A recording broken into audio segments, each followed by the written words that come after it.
The rifle sights trained on Jason Sheehan's forehead never wavered.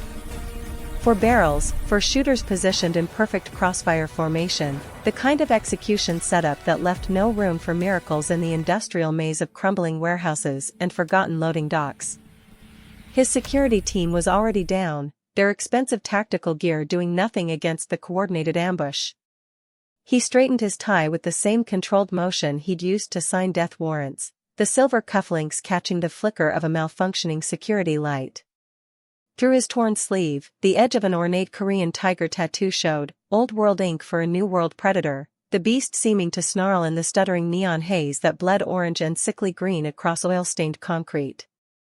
Then the electric hum of a moped cut through the ozone-thick silence, and fate took an unexpected detour.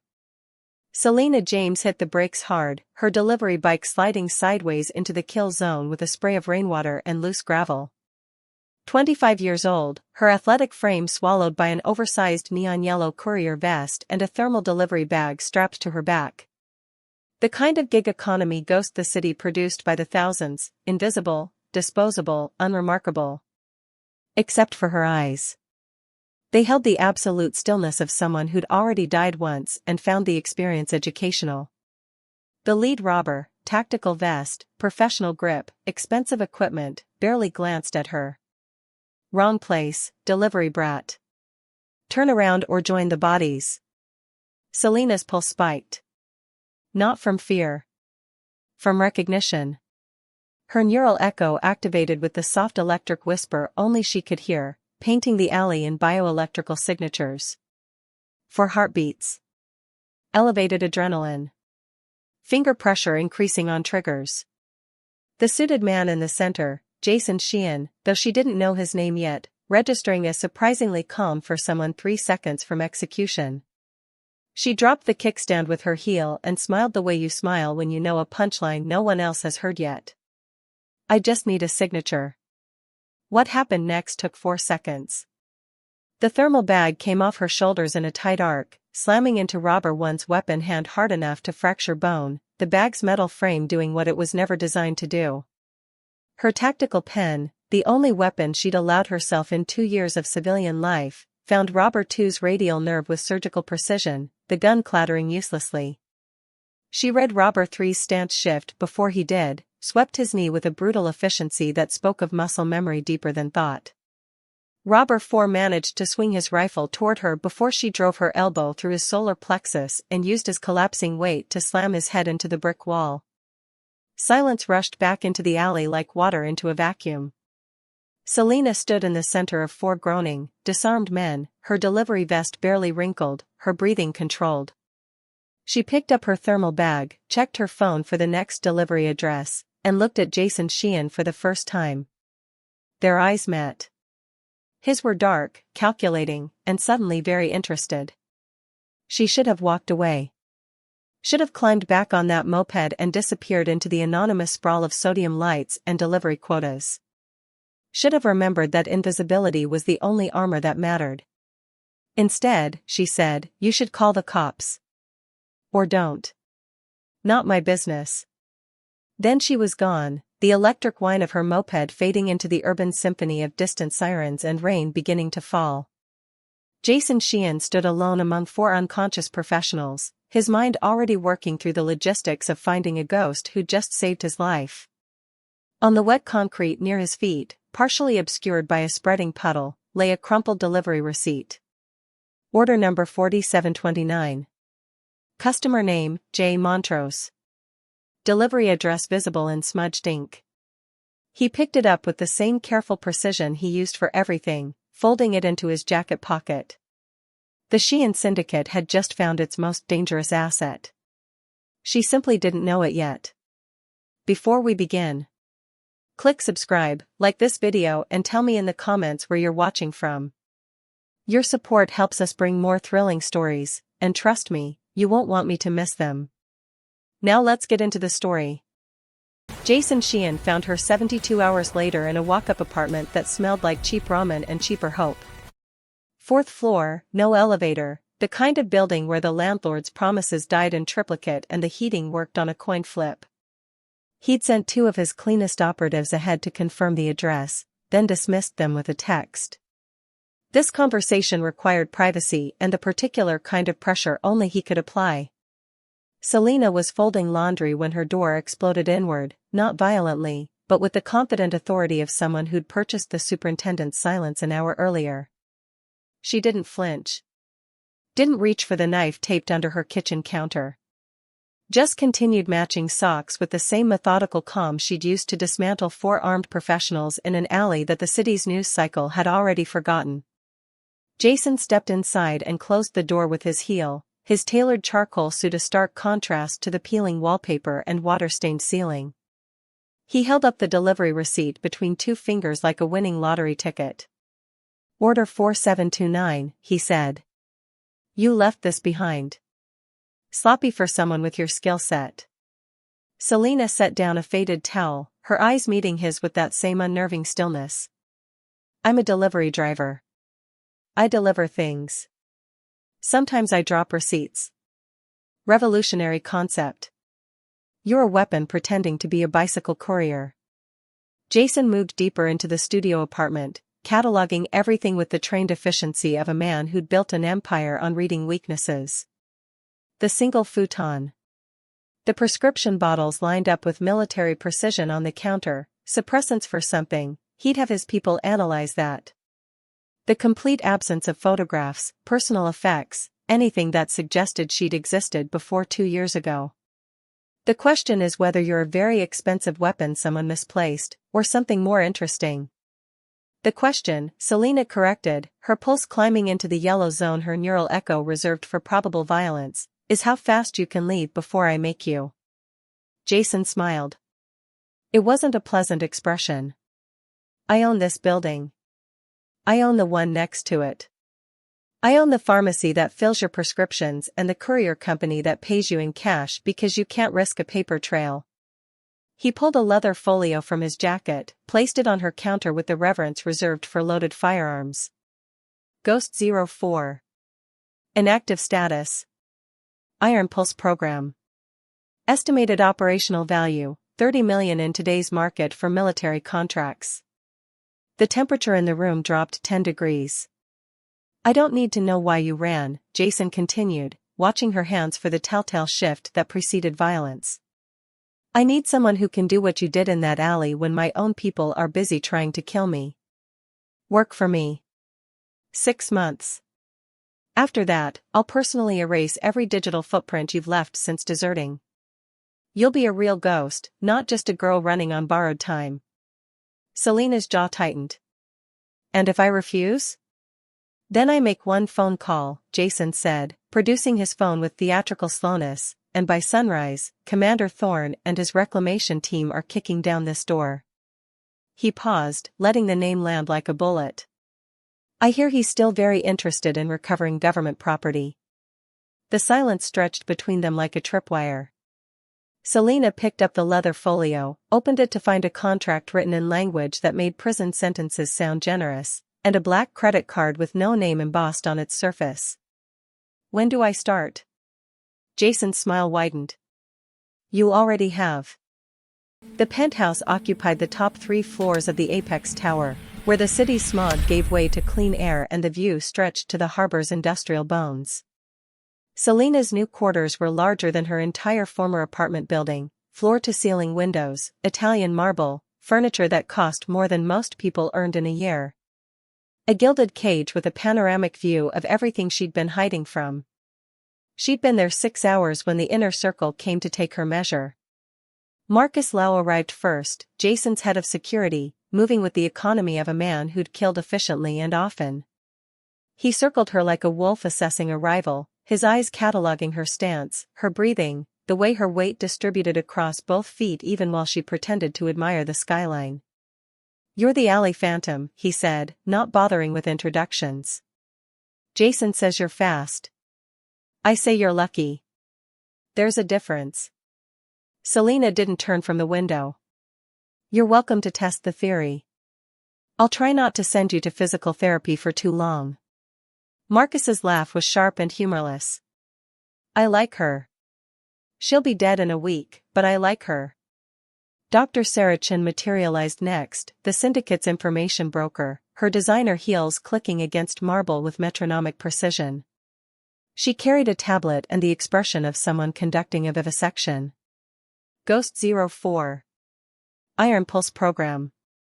Neurological Enhancement Package Delta 7. Estimated termination protocols include remote kill switch via cranial implant, behavioral conditioning triggers, and probable GPS tracking that you've somehow suppressed. She looked up, her smile clinical. Welcome to the family. I'll need blood samples, a full neural scan, and access to your medical history by morning. Non-negotiable. Everything's negotiable, Selena replied. Not here.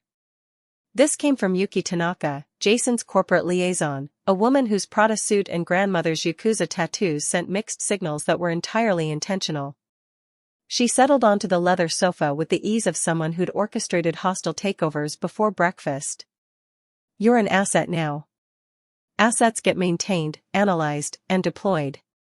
The only question is whether you're the kind of asset that lasts, or the kind that gets liquidated when the quarterly reports look bad. Jason entered through the private elevator, still in his shirt sleeves, a crystal tumbler of scotch in one hand. His inner circle straightened imperceptibly, predators acknowledging the apex predator. I see you've met the family. Selena, these three keep me alive and profitable, usually in that order.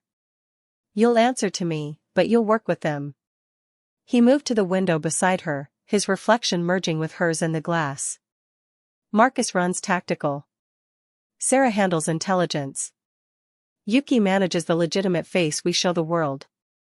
They're wondering if you're an investment or a liability. And you? Selena asked, her neural echo reading the room's collective hostility like a pressure system before a storm. I'm wondering if you're the weapon that saves my empire or the one that burns it down. Jason raised his glass in a mock toast. Time will tell. Your first assignment is tomorrow night. Marcus will brief you at 0600. I suggest you spend tonight learning which of these three will stab you in the back first. Marcus grinned. Sarah made a note on her tablet.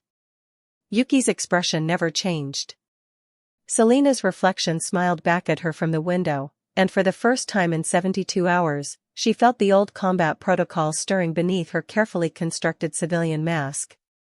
The Iron Pulse recognized what her conscious mind still denied. She was back in the war. She'd just changed uniforms. The data center sat in the basement of a pharmaceutical front company, 3 levels below street access, wrapped in Faraday cages and paranoia. Selena dropped through the ventilation shaft with Marcus providing overwatch from a panel van 2 blocks away, his voice a steady murmur in her earpiece. The target was simple. An encrypted drive containing syndicate financial records that a mid-level accountant named Wei had stolen before his conscience got him killed. Retrieve, extract, don't leave bodies. She cleared the first 2 security checkpoints using Sarah's cloned credentials and a piece of malware that made cameras loop their own footage. The server room hummed with the white noise of 1,000 machines dreaming in binary, their LED arrays painting the darkness in shades of electric blue and amber. Selena's neural echo painted the space in thermal signatures and electromagnetic fields, guiding her through the maze of server racks toward the isolated terminal where Wei had hidden his insurance policy. The drive was exactly where Sarah's intelligence said it would be, nestled in a custom housing behind server rack 7 Delta. Selena extracted it with the precision of a surgeon, slotted it into her portable reader, and began the decryption sequence Jason's tech team had programmed. 60 seconds for a full copy.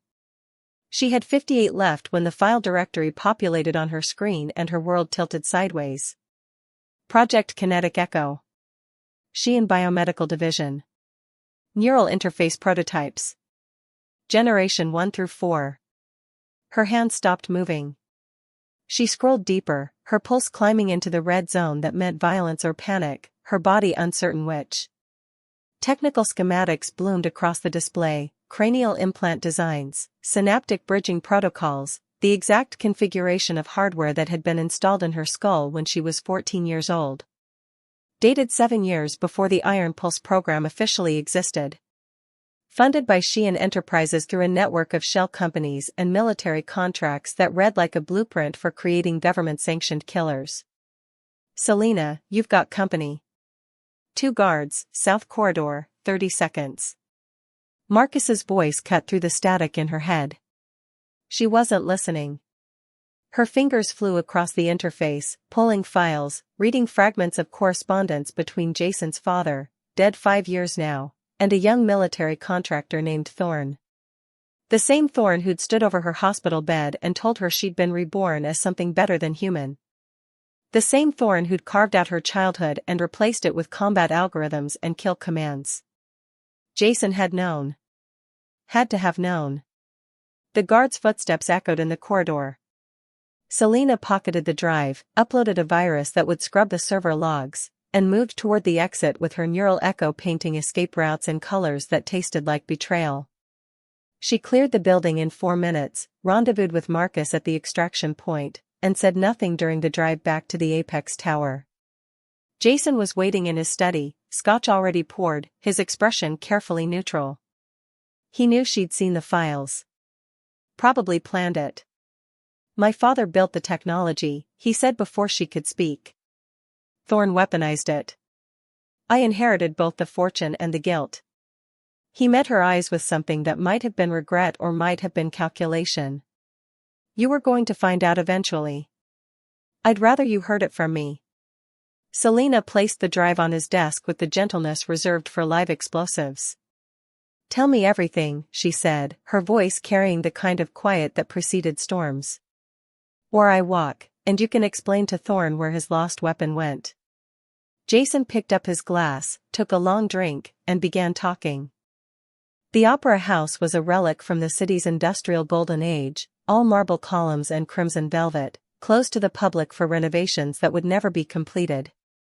Jason had purchased it 6 months ago through the kind of shell company that existed only in leather portfolios and offshore accounts. Tonight it belonged to them alone, the stage lit for a performance that would never have an audience. Selena descended the center aisle in a black dress that Sarah had selected with tactical precision, elegant, mobile, concealing the knife strapped to her thigh. Her neural echo was screaming. The acoustics of the Opera House turned every breath into a symphony, every heartbeat into percussion. Jason's pulse from the private box above her, steady and controlled. The building's ancient heating system singing through copper pipes. The micro-vibrations of traffic 3 blocks away translating through the foundation like seismic prophecy. Turn it off, Jason's voice came from the darkness above, amplified by 19th century architecture into something almost divine. Your enhancement. I can see you processing everything. Must be exhausting. I can't turn it off, Selena called back, her own voice returning to her from a dozen surfaces, fractured and strange. That's not how it works. Then come up here. The box has better soundproofing. She found him in the owner's box, jacket discarded, shirt sleeves rolled to his elbows. A bottle of wine sat breathing on the Baroque side table, 2 glasses already poured. The view of the empty stage was perfect, designed for royalty and robber barons who'd built empires on other people's bones. Jason handed her a glass. My father brought me here when I was 9. Said every king needs a cathedral, even if his kingdom is built on vice and violence. He drank, his eyes on the stage. He made me watch while his enforcers disciplined a man who'd stolen from him. Right there, center stage. Taught me that power requires a stomach for cruelty. Selena's fingers tightened on the crystal stem. Why are you telling me this? Because you think you're the only weapon in this room. Jason turned to face her, and in the low light his features held the kind of weariness that came from carrying ghosts. He unbuttoned his shirt cuff, rolled the sleeve higher, revealing a jagged scar that wrapped around his forearm like a brand. My first kill. I was 15. My father handed me a gun and a name, told me manhood required blood. The man begged. I pulled the trigger anyway because the alternative was disappointing the only person whose approval mattered. He showed her the other arm. More scars, surgical and precise. These are from the correction therapy. When I tried to leave at 17, He had me committed to a facility that specialized in reconditioning. 3 months of chemical compliance and behavioral adjustment. I came out understanding that I'd never be anything except what he built me to be. Selena set down her glass. Her neural echo was quiet now, focused entirely on the man in front of her. You're still here. Still running his empire. Because he's dead and I'm making it into something different. Jason's voice carried an edge she hadn't heard before, something raw beneath the careful control. You were made into a weapon by people who saw you as government property. I was made into a monster by someone who called it love. He picked up his wine, held it to the light. We're both trying to figure out if we're more than what they programmed us to be. The opera house breathed around them, all that empty space holding the weight of confessions. Selena moved closer, close enough to see the fine lines around his eyes, the places where his armor showed cracks. Are we? I don't know yet, Jason said. But I'm willing to find out if you are. The first body turned up in a shipping container at the docks, a low-level courier who'd made the mistake of working the same route Selena had used 6 months ago.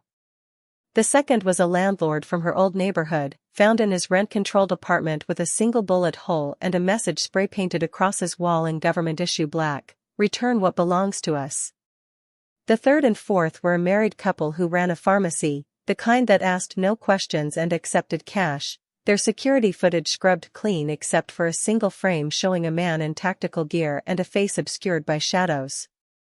Sarah pulled the crime scene photos up on the penthouse's main screen, her expression clinical but her hands unsteady. He's working a grid pattern. Started at your last known address and he's expanding outward, eliminating anyone who might have had contact with you. At this rate, he'll have 40 bodies by week's end. Selena stood at the window, watching emergency lights pulse in the distance like the city's failing heartbeat. Her neural echo was quiet, locked down tight, but her hands betrayed her with a tremor she couldn't suppress. That's Thorne's signature. Scorched earth. He'd burn down an orphanage if he thought I'd driven past it once. Who is he? Marcus asked, reviewing tactical data on his tablet, already calculating threat assessments and response protocols. Commander William Thorne. Iron Pulse Program Director. The man who built me. Selena's reflection in the window showed nothing, a ghost overlaying the city she'd tried to disappear into. He doesn't see people. He sees assets, investments, and acceptable losses. I was his masterpiece until I stopped taking orders. Jason moved beside her, close enough that their reflections merged. How many operators does he travel with? A cleanup crew is usually 6. Delta-class operatives, enhanced like me but without the behavioral problems. She almost smiled. They're loyal. I was always the defective model. The police band radio crackled to life. Another address, another body, this one a mechanic who'd serviced delivery bikes in the industrial district. Sarah marked it on the digital map with a red pin, the pattern tightening like a noose around the apex tower. He knows you're here, Yuki said from her position at the bar, her drink untouched.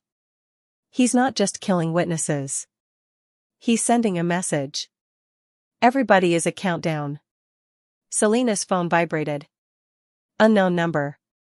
She answered and heard only breathing for 3 seconds before a voice that lived in her nightmares spoke with the calm authority of someone who'd never questioned his right to destroy lives. Hello, 04.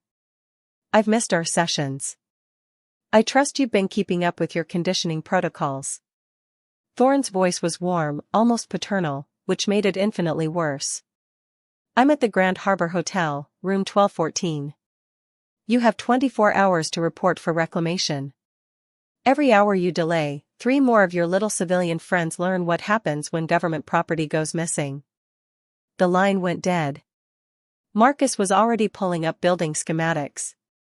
Sarah began running probability matrices. Yuki made calls to lawyers who specialized in making federal agents disappear into paperwork. Jason watched Selena's reflection, waiting for her to break or run or revert to whatever the Iron Pulse had programmed her to be. Instead, she turned from the window with the kind of calm that preceded calculated violence. He's expecting me to run or hide or come crawling back. Her eyes held the stillness of deep water and deeper graves. We're going to give him something he's not expecting. Which is? Jason asked. A war he can't win. Selena pulled out her phone, began typing coordinates. But first, we need to evacuate everyone in his kill radius. Then we burn his entire operation to the ground. Marcus grinned like a wolf scenting blood. Now we're talking. The safe house was a brownstone in the financial district, the kind of property that existed in legal gray zones and didn't appear on any municipal registry. They'd made it 6 blocks from the ambush site before Marcus reported that 3 of his teams had gone dark and Thorne's operatives had locked down a 4-mile radius around the Apex Tower. Sarah's extraction routes were compromised. Yuki's political contacts were suddenly unavailable. The city had become a cage with bars made of government clearance and syndicate politics.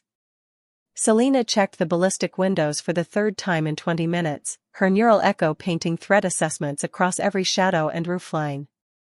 Jason sat at the kitchen table cleaning a pistol he'd pulled from the safehouse armory, his movements methodical and practiced. The silence between them carried the weight of everything they hadn't said.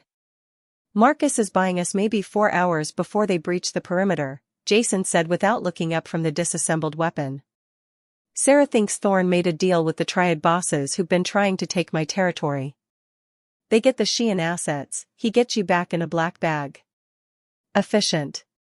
Selena moved from the window, her reflection multiplying across the darkened glass. He always did have a gift for leveraging existing conflicts. My board of directors met this morning. Emergency session. Jason reassembled the pistol with sharp, efficient clicks. They voted to hand you over. Unanimously. Apparently a rogue government asset is bad for quarterly projections. He loaded the magazine, chambered around. Marcus delivered the message right before the ambush.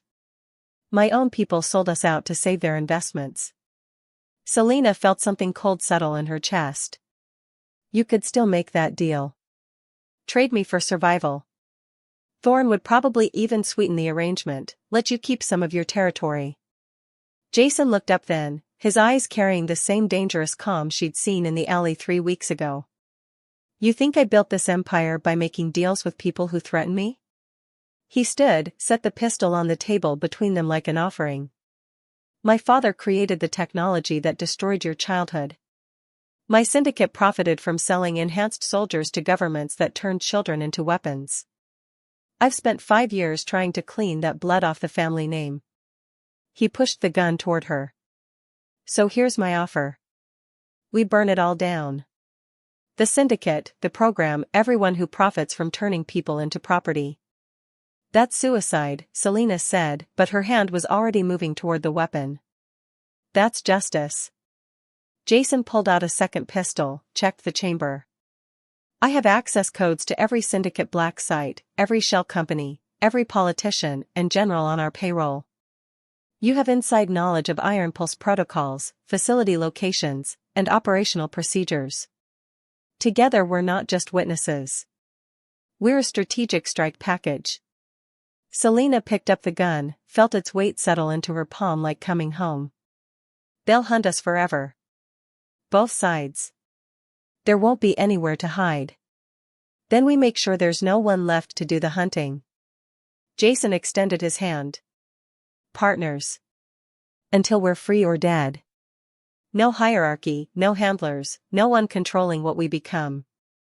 She looked at his outstretched hand, at the scars on his forearm, at the man who'd blackmailed her into servitude and somehow become the first person to see her as something other than a weapon or a mistake. Her neural echo screamed warnings about trust and vulnerability and all the ways this could destroy her. Selena took his hand. Partners. We finish what they started by ending them completely. Thunder cracked above the safe house. Marcus's voice came through the tactical radio, urgent and sharp. We've got movement. Multiple signatures. They're coming. Jason smiled, and it was the expression of a man who'd finally stopped running from his father's ghost. Good. Let's show them what monsters look like when they stop following orders.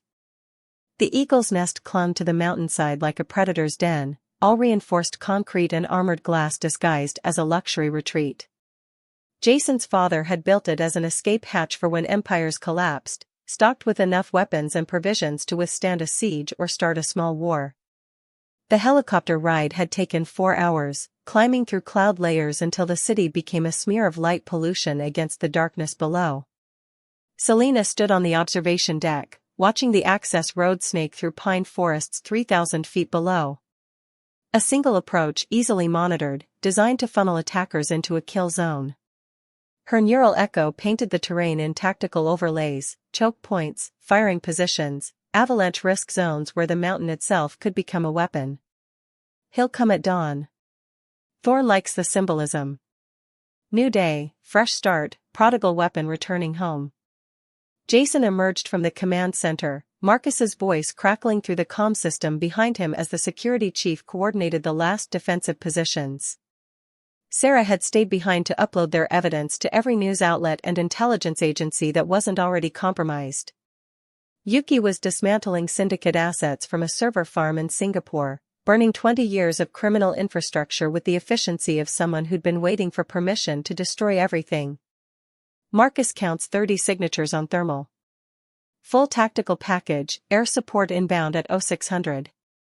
Jason handed her a rifle, custom built, the kind of weapon that cost more than most people's cars. Thorn brought his A-team. He's not taking chances. He never does. Selena checked the rifle's action, her hands moving with the muscle memory of 1,000 training sessions she couldn't forget. He'll send the enhanced operatives first. Delta class, like me but newer models. Better conditioning, fewer questions. They'll breach the lower levels while his regulars establish fire superiority. And then? Then he walks in and tries to salvage his investment. Me, specifically. The rest is acceptable collateral. She moved to the weapons cache, began selecting equipment with the precision of someone planning a funeral. Explosives, motion sensors, enough ammunition to hold off a small army or die trying. He'll have a kill switch transmitter. One signal and the implant in my skull either shuts me down or liquefies my frontal lobe. Depends on his mood. Jason's jaw tightened. Can you block it? For maybe 20 minutes. After that, I'm either dead or back in his custody. Selena met his eyes across the armory. That's why you need to put a bullet in my head if he activates it. Don't hesitate, don't negotiate. Just pull the trigger. Like hell. Jason. Her voice carried the weight of certainty. I've run probability matrices. There's no scenario where both of us walk away from this. But there are scenarios where our evidence survives, where the program gets exposed, where other people like me don't have to spend their lives running. She crossed to him, placed a hand against his chest, felt his heartbeat strong and steady beneath expensive fabric and old scars. Promise me. If it comes down to it, you finish this without me. He covered her hand with his own. We finish this together. That was the deal. The sun began its climb toward the eastern peaks, painting the snow-covered mountains in shades of blood and gold. Somewhere below, engines growled through switchbacks, bringing Commander Thorn and 30 enhanced soldiers toward a reckoning that had been building since a 14-year-old girl woke up in a government facility and learned she'd been reborn as property. Selena loaded her rifle, chambered a round, and moved toward her position. Then let's make sure they remember what happens when weapons stop taking orders. The eagle's nest settled into the kind of silence that preceded storms. The assault began with precision that spoke of military doctrine and unlimited funding. Thorn's Delta-class operatives breached the lower levels in a coordinated strike that bypassed the first 3 defensive positions before Marcus even registered movement. Enhanced reflexes, neural interfaces newer than Selena's, trained to work as a seamless unit rather than independent operators. They moved through the eagle's nest like smoke, clearing rooms with the efficiency of a program executing flawlessly. Selena watched them on the security feeds, her neural echo cataloging their patterns, finding the rhythm beneath their coordination. They're using Pack Protocol Delta.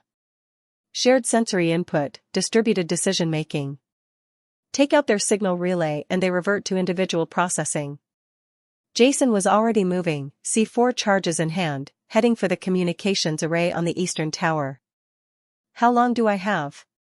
4 minutes before they reach the command center. 3 before Thorn gets impatient and activates the kill switch. Selena pulled on the tactical vest, checked her weapons one last time. The rifle, 2 pistols, the knife that had been with her since her first mission 7 years ago. Tools of a trade she'd tried to forget. Jason. When this is over. Save it. He paused at the doorway, looked back with something in his eyes that might have been the beginning of words neither of them had vocabulary for. We're having that conversation over breakfast. Somewhere with terrible coffee and anonymity. Then he was gone, and Selena was alone with the sound of footsteps climbing toward her like a countdown. The Delta operatives hit the command center as Jason's charges detonated, the communications tower collapsing in a shower of sparks and twisted metal. Their formation fractured, individuals suddenly cut off from the hive mind, and Selena moved through the chaos like a ghost remembering how to haunt. The first operative went down with a bullet through his optic nerve. The second caught her knife in the gap between helmet and vest.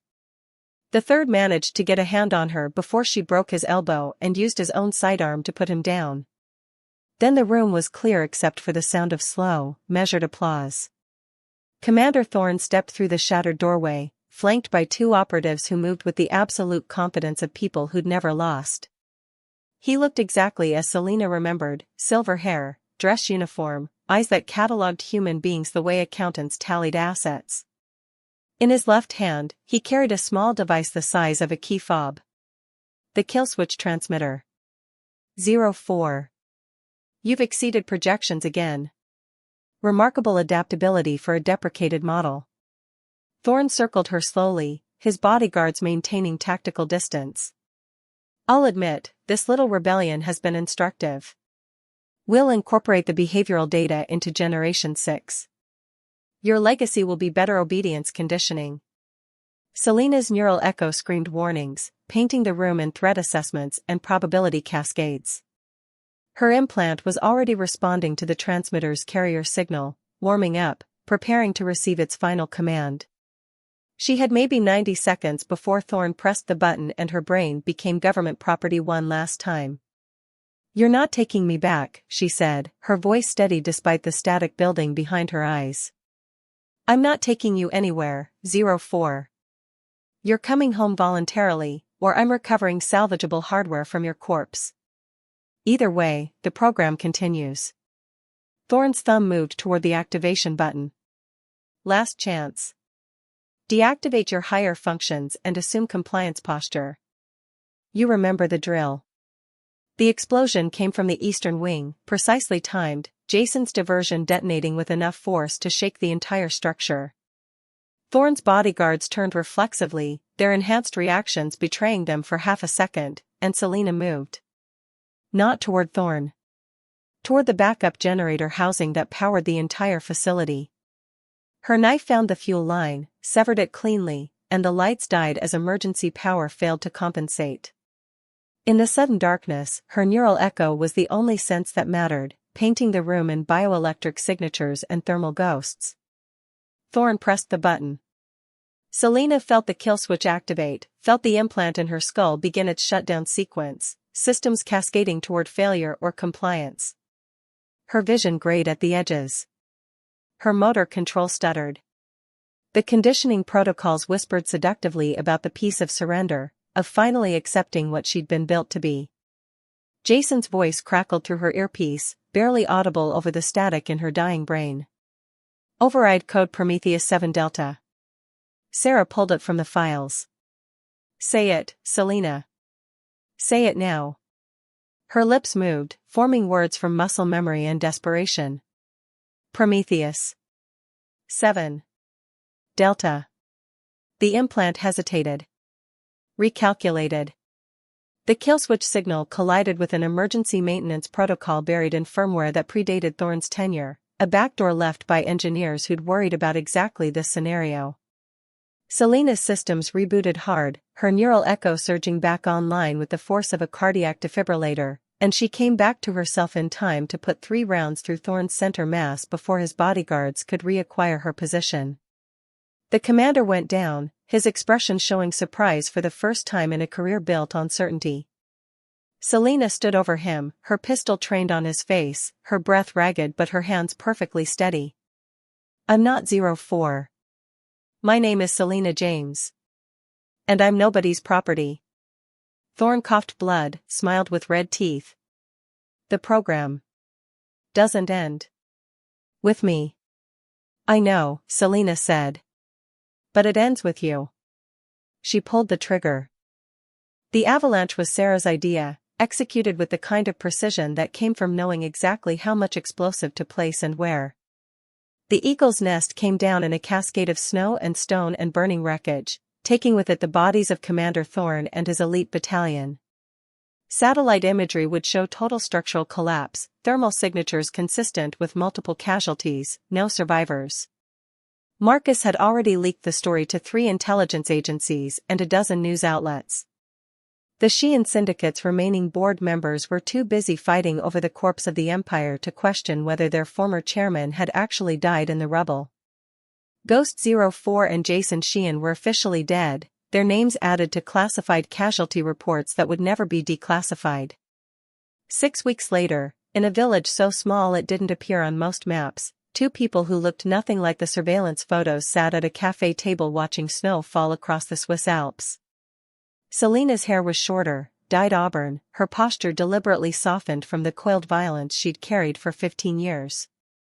Jason wore glasses he didn't need and a wool sweater that wouldn't have survived 5 minutes in his former wardrobe. They looked like teachers on sabbatical, or writers fleeing urban burnout, or any of the 1,000 mundane stories people told themselves about strangers. The coffee was terrible, just as Jason had promised. Selena drank it anyway, savoring the bitterness and the fact that no one was watching, no one was hunting, no one cared about the unremarkable couple in the corner booth. "Sarah confirmed the last transfer went through," Jason said, scrolling through an encrypted phone that would be destroyed after this conversation. "Every enhanced operative in the Iron Pulse program received full identity packages and enough money to disappear. Thorne's successor is too busy with congressional hearings to hunt ghosts." "And your syndicate?" Selena watched the snow, her neural echo quiet for the first time in memory, no threats to assess, no escape routes to calculate. "Yuki's legitimate holdings are clean. The rest got carved up by rivals who'll be too busy fighting each other to remember us." Jason set down the phone, reached across the table. "We're nobody now. Completely, wonderfully nobody." Selena took his hand, felt the warmth of skin against skin without tactical assessment or threat calculation. Just human contact, simple and uncomplicated. "What do we do now?" "Whatever we want." That was the deal. Jason smiled, and it was an expression she'd never seen in the penthouse or the safe house or any of the places where they'd been weapons pretending to be people. "I'm thinking we start with breakfast. Move on to a walk. Maybe rent that cabin on the ridge. Learn what it's like to be boring."